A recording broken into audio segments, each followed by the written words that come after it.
This morning on DC News Now, we're watching this cold front as it moves its way from west to east across the DMV through the afternoon, sparking up some strong, severe storms. Latest details on the timing of those coming up. I sit and I try to get my head wrapped around this, and I can't. The family of a 17-year-old shot by Park Police speaking out about her son's death, what they're saying following the release of the body camera footage. Plus, a deadly officer-involved shooting on I-95 near Quantico, Virginia. Southbound lanes right now are being diverted to other roadways. Why state police say troopers had to pull the trigger. And staying on the job, a local sheriff at the center of a criminal investigation will not be placed on leave. What he's accused of doing. The station covering all of the DMV. This is DC News Now. All right, it's 6 o'clock on this Thursday morning. Good morning to you. Thanks for joining us. I'm Corey James. Good morning. I'm Tanaya Wright. We're going to start you off with a live look outside on this DMV First Warn Day. And if you take a look at Futurecast right there, you can see why. Let's get right to meteorologist Jackie Layer with a check on the forecast. Good morning. Yeah, good morning, Tanaya and Corey. We are tracking the very warm and also very muggy start to our day. And this is certainly setting up the stage for what we will see later today, later this afternoon, likely between 2 and 7 p.m. with the threat of those strong to severe thunderstorms. Temperatures out there right now, many of us into the 60s, and this cold front is just looming off towards our west. That will continue to advance its way from west to east across our area, sparking up those thunderstorms. Out ahead of it, we have the muggy air mass. Behind it, a much drier air mass and also much more seasonable air mass towards our north and west. We're talking high temperatures tomorrow, likely a little bit cooler than what we're starting off with out there today. Likely seeing those highs tomorrow, low to mid 60s. Out there this afternoon, though, likely low to mid 80s. And with that front pushing through, we do have that marginal risk for much of the DC metro as well as parts of Virginia. The farther south you go down towards Richmond, even across parts of southeastern Maryland, we're talking a slight risk. So a little bit higher of a risk for some of those stronger to severe thunderstorms. The main threats will be gusty winds as well as some heavy downpours. Hail cannot be ruled out as well. I'll have more details and timing coming up, but Shanika's here with a look at the roadways. How's traffic at this hour? Complicated travels along 95 heading southbound. So we've been telling you about this police investigation in Quantico. So right near exit 150 and right before 148, you're dealing with police investigation. You are being diverted off at 619. You are now moving, but very, very slowly. Flipping over to the maps, you're red, but you're not seeing much purple. That's because they just reopened that roadway. You are being diverted again off at 619 and then heading on to Route 1 and heading southbound. You are dealing with some issues there as well because everyone is heading southbound at this time. The rest of your roadway 66 and the rest of 95 is looking okay, guys. All right, thank you, Shanika. Your time right now is 6:02. We have just learned that I-95 back open right now. This all comes after Virginia State Police are investigating an officer-involved shooting. Our Lex Horace is live now in Prince William County near exit 150. So, Lex, we just learned the road has just reopened. Yeah, that's right. Just about 2 minutes ago, if even that, you can see, I'm gonna go ahead and step out of the way over here, but you can see that the road is back opened up. People are letting, they're letting all of these lanes go back over. Now, it is still a little bit of a mess over here because all of these cars were preparing to and getting over to the right here, but now the leftbound lanes are open. So now traffic is going to be able to run smoothly here in just a few minutes and what you would typically see in the morning rush hour. Now, this is all because of a shooting, an officer-involved shooting that happened just a few miles down I-95 from here. And it was a shootout involving some state troopers and the driver of an SUV. It happened around 10 o'clock last night.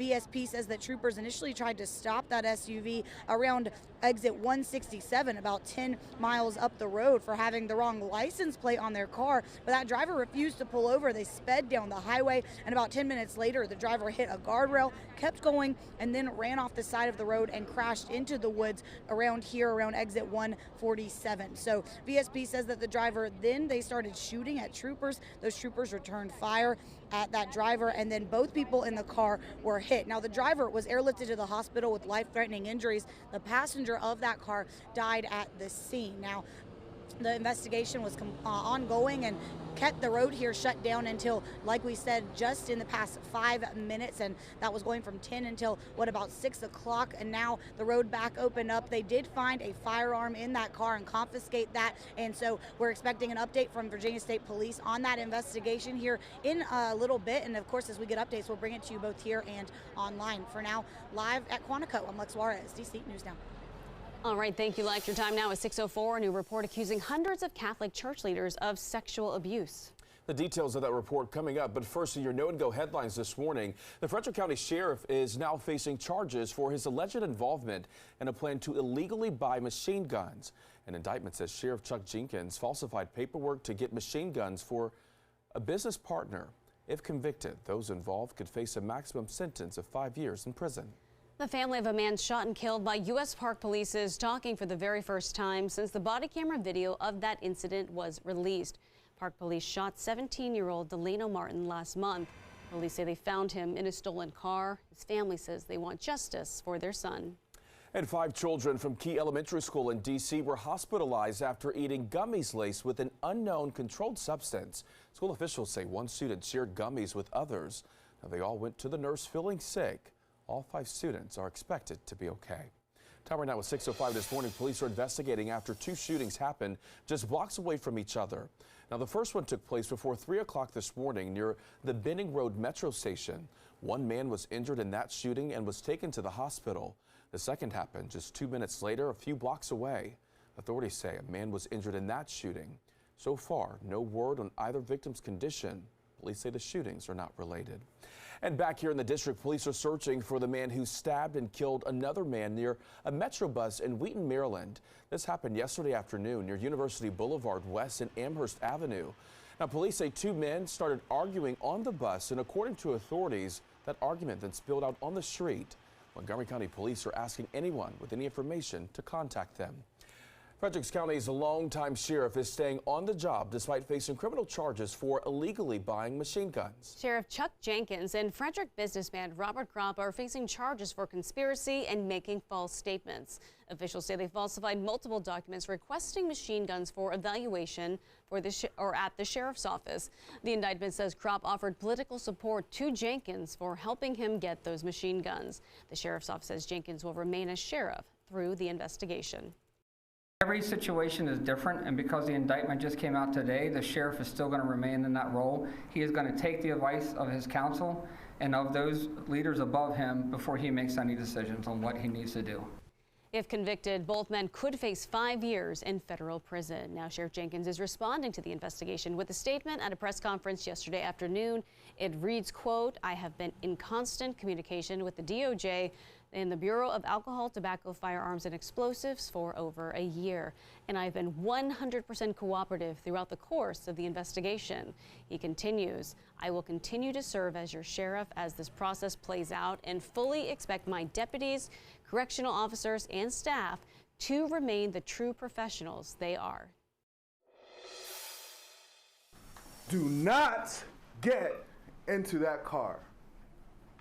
If he flees, let him go.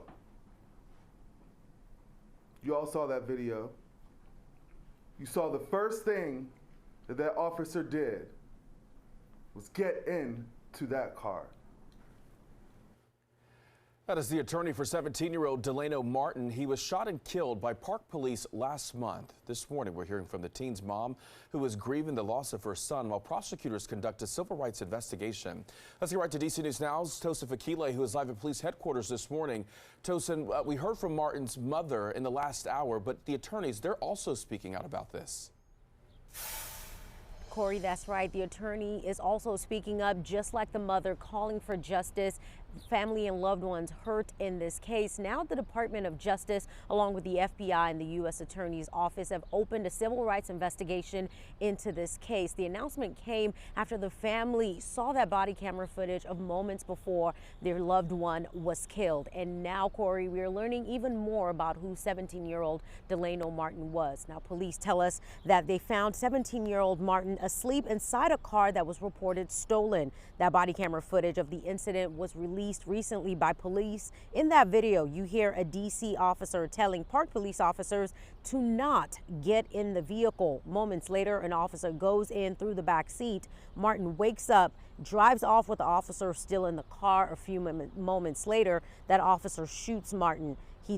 Martin then crashes into a nearby house. Martin's mother talked to the media during a press conference, and she talked about who her son was. She says Delano is her 5th child. She called him her dancer because he loved to dance. She called him her sunshine and her protector. And this mother says she's now grieving the loss of the person she calls her protector. How can you justify this? How are we going to justify this? The officer can't justify this. He home with his kids, and I'm kidless, planning his funeral. All police officers want to do is shoot first and ask questions later.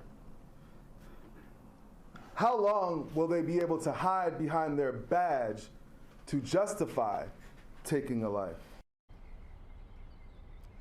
Now, the family's attorney, who you just heard speak last there, had a message for the head of the officers union. The head of the officers union defended the Park officers' actions. The attorney says, shame on you.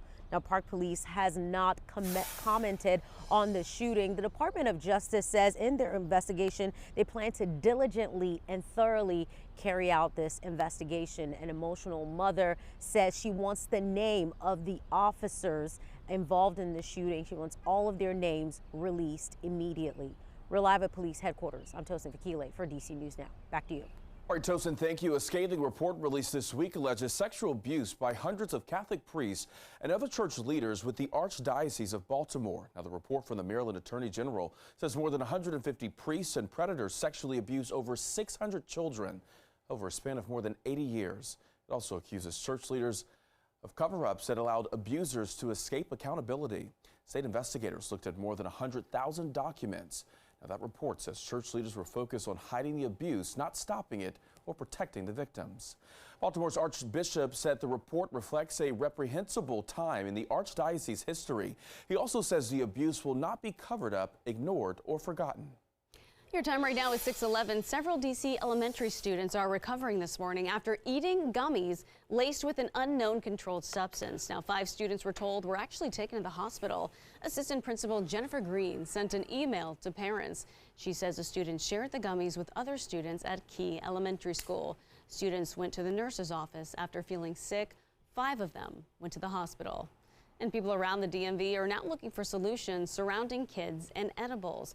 A lot of edibles are designed to look like everyday snacks. Now, a new Virginia law bans the manufacturing and sale of THC products in certain shapes that could be appealing to children. Brian Schultz, a physician at Children's National, gave us some advice. He says if you think your child ate marijuana-infused edibles, call Poison Control.